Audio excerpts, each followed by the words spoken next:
Mais il est périmé ton truc. Non. Bah ouais, regarde. Arrête. Ah, c'est pour ça que c'était en promo. Bah ouais. Oh merde.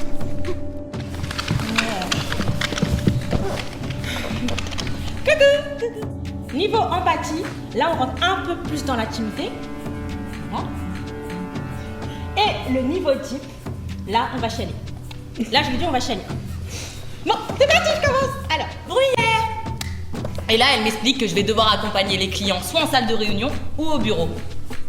Et elle rajoute: vous allez vous perdre, le bâtiment est tellement immense, mais oh là là là là, qu'est-ce que c'est que ces chaussures? Des docks? A-t-elle demandé sans même relever la tête, comme si elle s'adressait à la planche à découper? Et alors? Les insultes, ce ne sont que des mots. Ça ne blesse pas, grandis un peu. Sur le moment, j'ai souri. Je suis comme ça. Polie, lente à la détente. Je réfléchis. J'aime ça, réfléchir. Mon esprit me joue des tours et il emprunte des détours. Je pense oui, puis non, puis mais. J'argumente, je discute, j'affirme, je me contredis et... J'ai voulu accélérer l'arrivée de ma fille parce que dans quelques heures, tu pars en vacances en Thaïlande. Et t'as peur de louper ton avion. C'est l'infirmière qui me l'a dit. Elle te hait, elle aussi. Alors, en garde. Il attaque, je contre. Il feinte, je trouve le contre-pied. Il hésite, nouvelle attaque, parade. J'ai l'avantage. Il le sent, je le sais. Une fierté précoce me déconcentrerait. Je la mate, il se gratte. Voilà ce qui m'a balancé, l'huissier. Et il a précisé: pour troubles répétitifs excédant les inconvénients normaux du voisinage, après mise en demeure dûment motivée par votre bailleur, monsieur Lornac. Qu'est-ce que je pouvais répondre à ça, moi?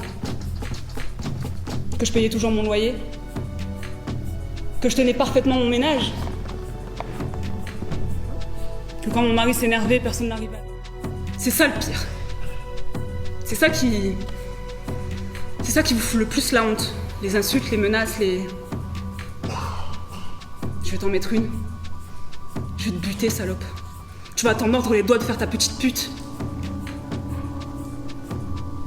Toutes ces horreurs qui lui passent par la tête quand il a bu.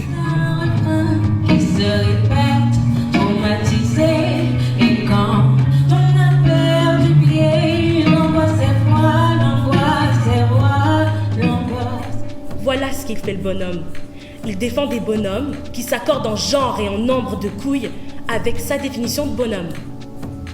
Il nous faut cet instinct quand c'est une femme qui crie, de lui venir en soutien qu'elle soit transgenre ou cis.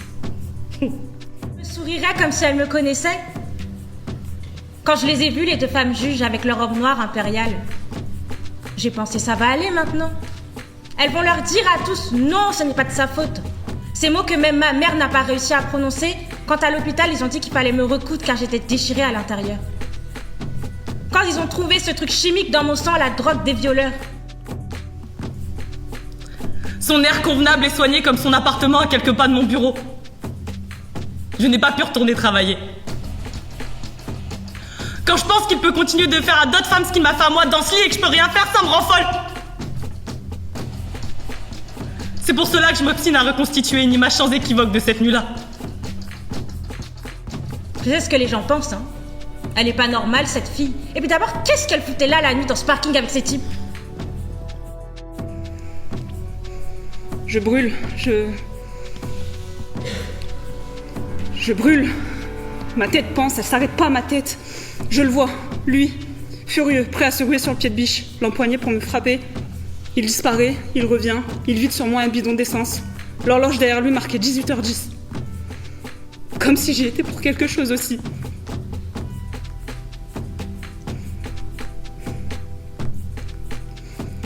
Jusqu'au jour où j'ai réussi à foutre le camp.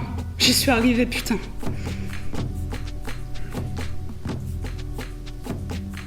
Mais c'était la pire année. Il était très jaloux d'absolument tout le monde. Mes collègues au bureau, le voisin, mes amis. Il me disait que j'étais sa femme à lui et à lui tout seul. Que je n'avais ni à me mettre en jupe, me maquiller, ni même me vernir les ongles. Un simple trait de crayon sous les yeux et il explosait.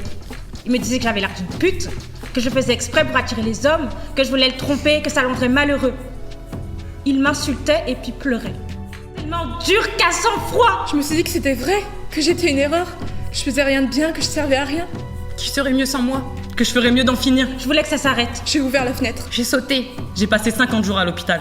Je ne me suis pas réveillée. Je ne me suis pas réveillée. Je ne me suis pas réveillée. Je ne me suis pas réveillée. Je ne me suis pas réveillée. Je ne me suis pas réveillée.